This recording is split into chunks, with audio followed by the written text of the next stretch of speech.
This is the variable we have ignored too long. Maybe because we are afraid of love, because it is the only energy in the universe that man has not learned to drive at will. Albert Einstein.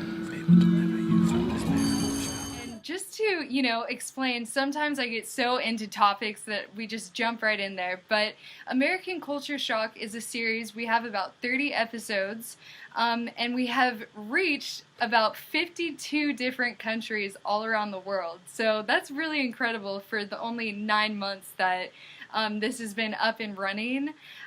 Totally inconceivable to where my platform was 9 months ago, so that's just an amazing reach. So I want to thank everyone out there who's using YouTube and these social media platforms to really tap into these really key social narratives that are going on, and also to thank everyone at Berkeley's community media station. It's amazing to have your guys' support, and also Fresno, California, CMAC. You guys are awesome, so thank you for your equipment and your gear and support.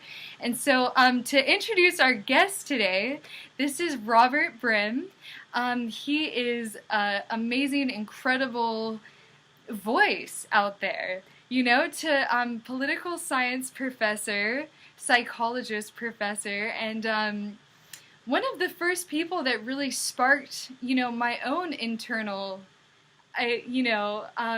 enlightenment to the political system at large. And I mean, you're a mentor to so many different people and a total inspiration. So thank you so much for taking your time out today. Thank you. Totally, yeah. So I want to start out, and I really appreciate your opinion and your analysis on so many things that are going on. I feel like you have a really holistic and wide view, historically, politically, like psychologically, So I want to break it down. There's so many people that are really uneducated and don't have the resources, don't have the terminology to really get involved in some of these conversations that are happening. So if you could just explain to us, what is a democracy? Okay. There's two ways of looking at democracy. One of them is the narrow sense of a political system. It's a formal way of making decisions in a society where everyone who lives there has a say and says something. Then they make some kind of decision like voting, and whatever the collective decision is through voting, for example, that is the law. That's the narrow sense of a democracy. The other version, which people sometimes confuse it with, is a representative democracy, which is really called a republic, which is where, in order for you to vote, you have to meet certain qualifications. And then you engage in discussion, and you vote for people who want you to vote for them, and then they get together and they vote, and whatever they decide is the law. And so it's indirect democracy, or democracy through representatives, and that is what we have, is a representative democracy, but we're a republic. Then there is the idea of democracy in the larger sense. We are a democratic republic. So we're really not a democracy in terms of our form of government. We're a republic. But we're a democratic republic in that the decisions our lawmakers are supposed to make and the way our society should be run should be in conformance with democratic values. And those values are found in the Bill of Rights of the Constitution of the United States and in the Constitution itself. And that says that you cannot make a law that violates these values, or you're no longer a democracy. And so if you look at a society of the government and the economy and the private life or the culture, if the culture is not democratic, then the society will probably not be democratic.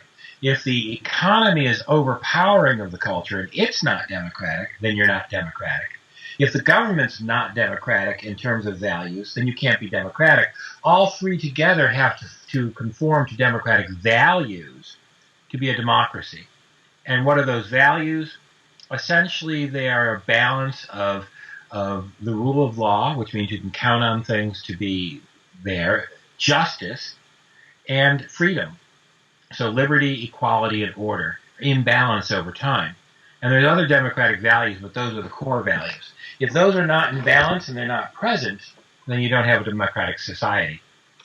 So that, I realize I can go on and on about it. But, no, totally. So, I mean, on that scale, America as a whole, where are we in that system? Well, if you were to look at an indicator of what it means to be democratic in terms of values and list all the possible values, and then ask yourself, say there's 13, 14 values that you could say are democratic, of which I've named 3. And you were to give each one a scale of 0 to 100, and then you were to ask, how does our marketplace, how does our culture, and how does our political system scale up? And then you were to say, on a score of 0 to 100 on 14 indicators, then average them out, and are you more democratic or less democratic? Princeton University just did that kind of study. And what they found was we are no longer a representative democracy. We are a plutocratic oligarchy, which basically means that more often than not, it's rich people, plutocracy, who rule, and it's a small number of rich people, which is an oligarchy, which makes us really a plutocratic oligarchy. And right now there's a struggle over democratic values, and you've got people on the Christian right, and specifically the Christian right, who wish to turn the United States into a theocracy, which is the rule of one religion.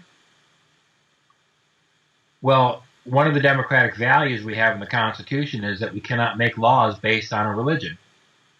So the minute you say you want to make us a Christian theocracy, you're turning us into an authoritarian state, specifically a theocracy. And then when you're in alliance with plutocrats, it becomes a combination of a theocracy for the many and a plutocratic oligarchy for the few. And so the question is, where is democracy in that? Where are women's rights? Where are the rights for the poor? Where are the rights for the oppressed?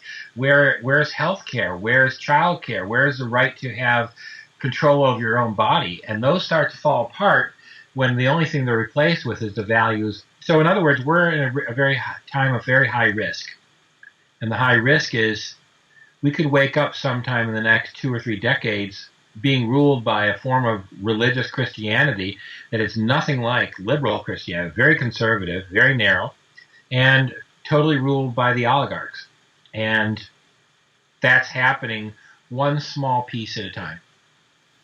Yeah, you mentioned the Republican Party's war on science and their war on these human rights, and specifically that religious Republican side of things. Do you want to give some insight, on science, on women's rights? Give us some examples of how that is really affecting our lives personally.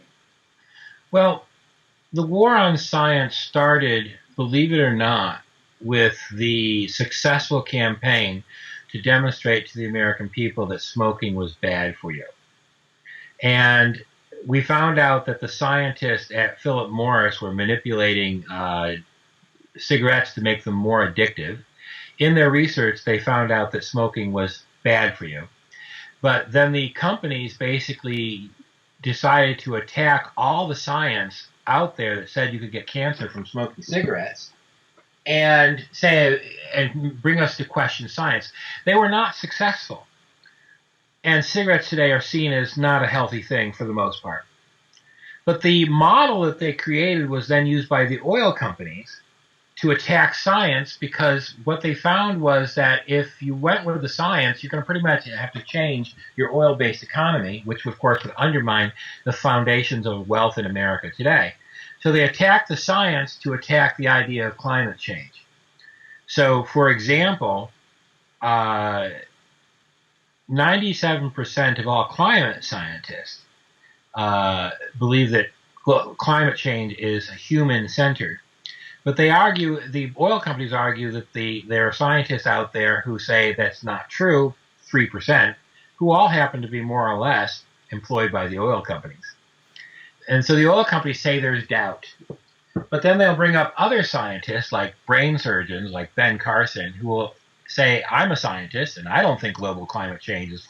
So 67% of all scientists think that climate change is human caused, but they'll call it, look, there's almost 40% who say no. Yeah, but those aren't climate scientists.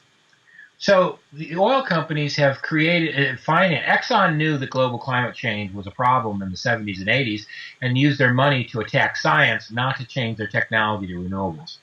And so that's the oil companies. But on the other side of the equation, they needed to mobilize the religious right to support them in power. How they did that was the war on science there is that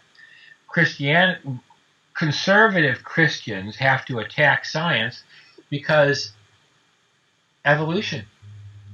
And so they see science as an enemy of religion because science does not support their version of the Bible. So you've got Christian conservatives and corporate conservatives both attacking science so they can continue burning fossil fuels and they can continue ruling through their idea of a Christian version of the Bible. And between the two of them, they've created a campaign financed by billionaires, which is very successful. And now people question science in a way they never would have questioned it in the 70s. Wow, and we can see this trickle into the arguments of Planned Parenthood as well, and different medications, for people in need. I mean, Planned Parenthood, it allows you to stay anonymous, get health care, it's free of charge, it's in neighborhoods that are underdeveloped, targeted by oppression, and they're attacking these resources. Of course. Actually, what people don't understand is that before the 1970s, as a general rule, the Christian right was never politically involved. They actually argued that was like Caesar and let the government do what it's doing. Christians would do what they were going to do. And the corporate overstructure knew they needed Christians' numbers to win elections because they weren't going to win elections any other way, and they were losing elections left and right. So they were trying to find an issue that would wedge Christians to support corporate America, and they found it in abortion, which Christians really didn't care much about before the 1970s. It was there, it was illegal, but with Roe v. Wade, they found that hit a nerve that mobilized Christians. And by Christians, again, I want to point out conservative Christians, not liberal or radical Christians, who generally speaking are not in this fight, which is a problem. And so what happens was they actually mobilize Christianity around abortion. But what the conservatives do is they will create a crisis, they'll lie, and they'll actually undermine an organization and destroy it before they even know it's being destroyed. That's what they're currently doing to Planned Parenthood. They did the same thing with Acorn. They destroyed Acorn by creating a false crisis, and by the time people realized it was a lie, Acorn was dead. And Acorn was the Association for Communities Organized for Reform Now, which is an organization designed to help the poor, but it was also quasi-socialist, which, by the way, Americans don't want. Americans, in quotes, don't want because they've been told they don't want it. And so what you end up happening is that they're undermining Planned Parenthood, which also undermines women's rights, but it also gets abortion, which gets the Christians even more jacked. We're going to vote Republican. And by the way, this is not the Republican Party of the 1970s. The Republican Party of the 1970s would be considered liberal Democrats by today's standards. It's become more and more conservative as it's become more and more controlled by the corporate billionaire crowd, specifically, in fact, the Koch brothers and their money. And so what the Republican Party was in the 70s compared to what it is today are two different parties. But that's also true of the Democrats. And, I want to go into the Republicans and the Democrats and how, these two parties deeply influence elections and so many other things. And so can you kind of just explain the difference between Republican, Democrat, and how it really is, defining the narrative and also influencing the elections at hand? Well, one thing people need to know is to call a party Democrats or Republicans has no meaning. You could just as easily call them the elephants and the donkeys. It used to be so. Democrats don't believe in democracy, and Republicans don't believe in republics. Um, Democrats, when they first came into existence, were the more conservative party in America, and they supported slavery. Republicans, when they came into existence, were the radical leftist party that opposed slavery. Then the Republicans defeated the Democrats in the Civil War, and the Democrats were no longer in power, and corporate America, which was just coming into existence after the Civil War, decided to take over the Republican Party. So by the year 1900, the Republican Party had become the conservative corporate party, and the Democrats were starting to become the party of the small person who was being forgotten by corporate America. But the Democrats were still Jim Crow racists, and so you had a weird combination of being for the little guy and for justice, but you were also mildly the party of Jim Crow racism, and Republicans were kind of racist too, because that's America, whoopee, in the 1900s. And by the end of the 1930s, the Democrats had become the party of economic social justice. And then by the 1940s, there was a split in the Democrats where they split off into the Northern Democrats who were anti-racist, anti-Jim Crow, and pro-social justice and pro-labor. And you had the Dixiecrats of the South who were also anti-corporate, and pro-labor, but they were racist. And the Dixiecrats could not handle the fact that the Democratic Party was starting to believe in the civil rights movement. The civil rights movement pushed the Democrats to a crisis. The Dixiecrats left the Democratic Party and became Republicans between 1964 and 1976, when Richard Nixon was the first Republican to ever win the South. At that point, the Dixiecrats disappeared and conservative Democrats started to disappear. And then the Republicans started to become more and more the corporate party, and the Democrats remained liberal. And this went back and forth. Jimmy Carter, in essence, was in some ways the last really liberal Democratic president. And Richard Nixon, believe it or not, by today's standards, was the last liberal Republican president, which blows your mind. Reagan comes to power, changes the entire game, undermines labor unions, undermines environmental laws. Richard Nixon signed in the Environmental Protection Act. Reagan undermines it. Clinton, to win the election, actually had to move the Democratic Party to the right. So Clinton was more conservative than Nixon and Carter. Reagan was more conservative than Nixon and Carter. Then George H.W. Bush kind of is an interesting old throwback liberal Republican, really.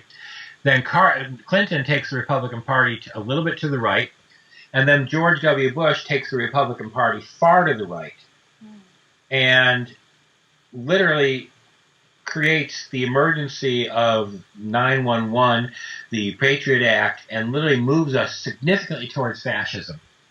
Friendly fascism, but fascism nevertheless, which is corporate rule.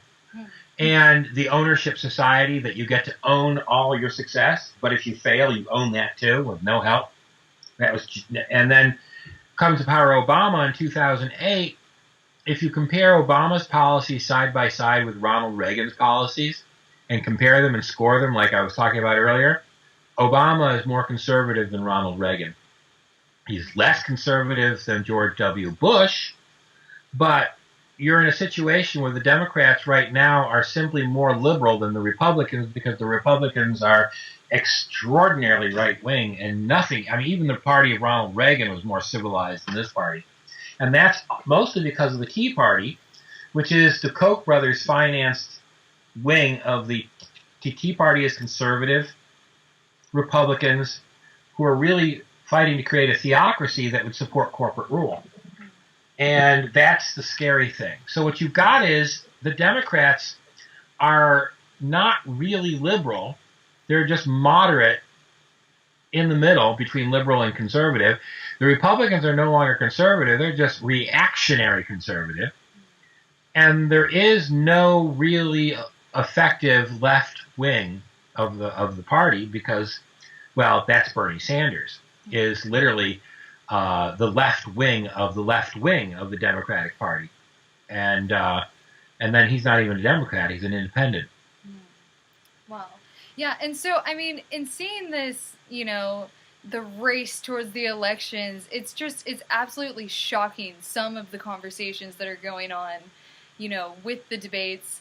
And, I mean, all the candidates just seem, I mean, Gerald Celente puts it perfectly. He calls it a reality TV show, Yeah. And so, I mean, Especially with Donald Trump. Yeah, totally.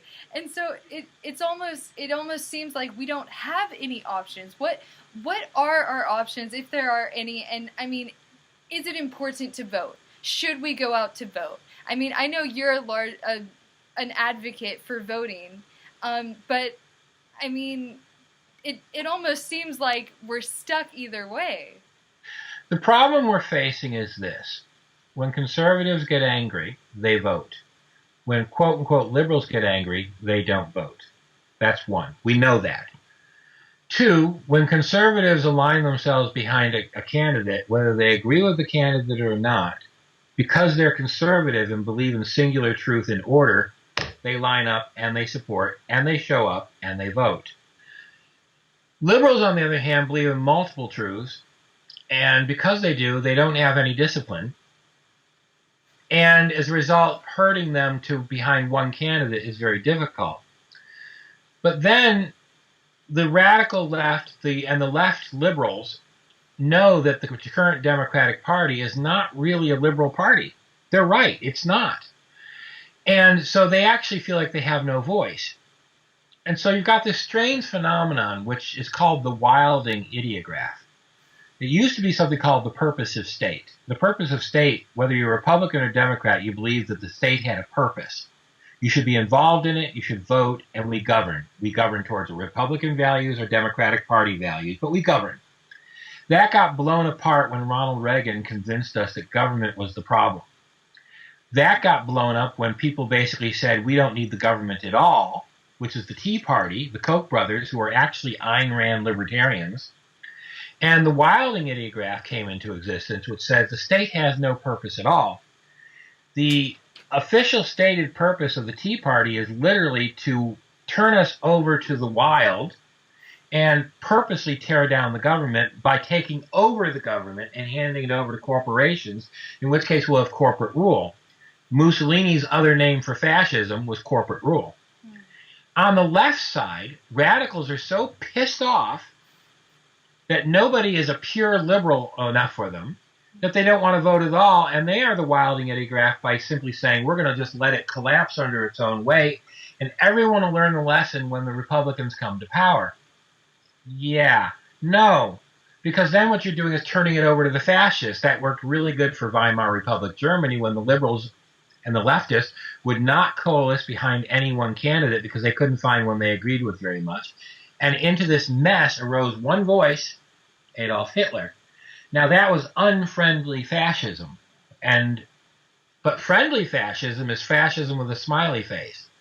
Imagine that the United States was completely controlled by Walmart, the Walton family being 5 of the most wealthy people on the planet, and they are part of the entire corporate takeover of the United States. Well, we all love Walmart. Wink, wink, nod, nod. I've only shopped there twice in my entire life.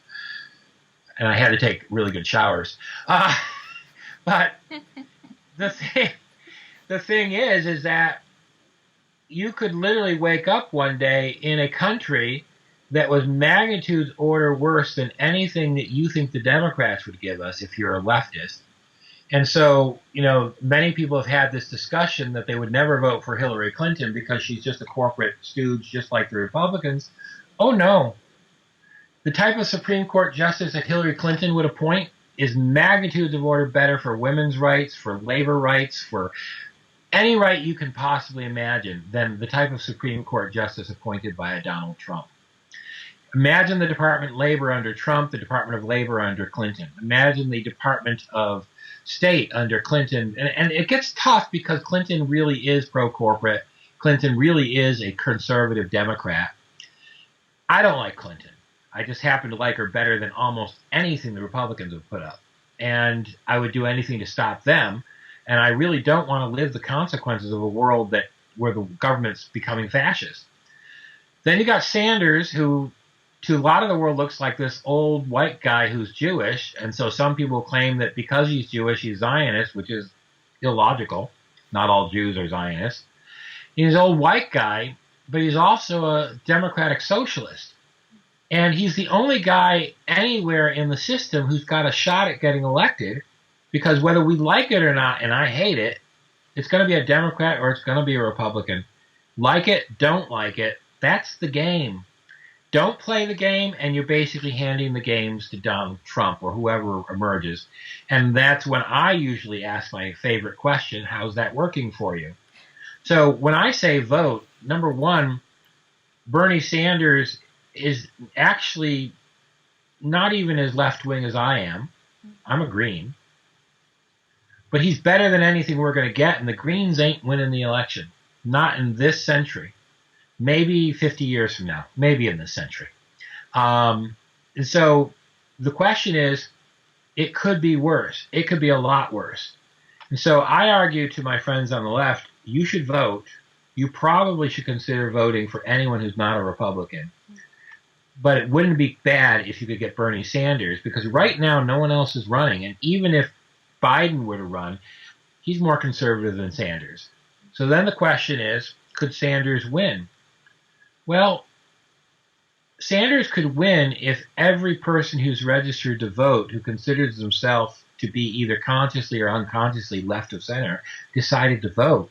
Sanders would win. But we're all being tried to convince that Sanders can't win. Well, that's just a story. And as long as we believe it, we'll give up, we'll go home, and we won't vote. And then, of course, Sanders can't win. And so in American politics, sometimes it's only as good as it's going to get. And it's never going to be what you want it to be, and that's just the way it is. So my argument is people should vote. If they want somebody who's going to be a magnitude of order closer to what they want, Sanders is it. But if you're left with Clinton and Ben Carson or Jeb Bush or Donald Trump, you might say, well, then I'm not going to vote. Well, great. How's that working for you? So I don't like, by the way, I actually don't like this stuff at all. I just understand it. Yeah, no, totally. Yeah, and I mean, it's really interesting and exciting and somewhat terrifying time to be alive right now. And you know, I'll go with terrifying. You know, and so there's a lot. The thing that's exciting about it, I feel, is that a lot of people are actively thinking about these things and actively organizing and coming together. So there's a lot of different social movements as a whole going on. And I mean, in the Trends Journal, I'm not sure if you're familiar with it, Gerald Celente, I'm going to go back to him and quote him. But, you know, they predict that there could be some type of wild card or some type of, you know, event here in America, whether it be a civil war, some type of, you know, terror strike, you know, something that really gets the people, jerks people into even more of an active state. Do you see that potentially happening or occurring? Well, one, there could be. I wouldn't predict it. Prediction has a little more deterministic. I mean, it's like, yes, we know that. No, we don't know that. Could there be a wild card? That's always a possibility. And the idea is that with a wild card, you would have a situation that there's a totally unpredictable outcome. And it could go either way, negative or positive. And that's something to be aware of. And if it's something that leads to a civil war, that's nasty. No one wants that. No one would ever want that. Well, unless they're a little crazy. And so there could be something. I'm not sure we'd want any of those outcomes. It could always be worse, is what I'm saying. And I don't know that the American people are actually prepared for such an outcome. Because what they've got is a situation of we're too comfortable. But the wild card that I think might be coming our way, that none of us is ready for, is environmental changes and disasters of magnitudes. We could be facing a future sometime in the next 2 decades where it's a Mad Max world out there. And in that world, everyone's going to be on their own anyways. But back to the other thing. What bothers me about most social movements, especially on the left, is they are so democratic and so egalitarian that they actually become anti-leadership. And by becoming anti-leadership, they become anti-effective. So we were very involved in Oakland in the Occupy movement, which very actively rejected the notion of centralized leadership. And because they rejected leaders, they were only able to sustain themselves as long as this passion was there. But it was always a passion that was never directed, because leadership is the function that directs energy. There was never a single